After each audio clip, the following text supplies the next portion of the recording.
Hey everyone, welcome back to the channel. In today's video, I'm going to show you how to reduce the audio file size. It's really simple and easy. Which platform is providing no need to install any software. This is an online application.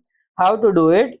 I'm going to show you the details. So you can see this file size here. Check this file size. Now we can go to the Chrome and then in the search bar search for this uCompress.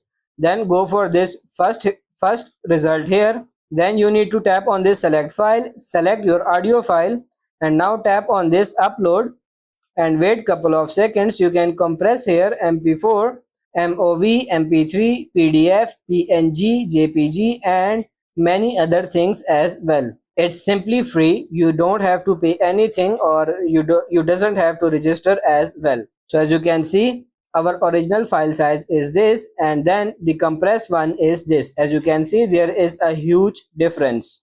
Now if you want to download, you just have to simply tap on this download and then you are good to go. So that's pretty much it for this video. That's how to reduce audio file size. I hope this video was helpful. If it is, like it and subscribe to the channel. Thank you.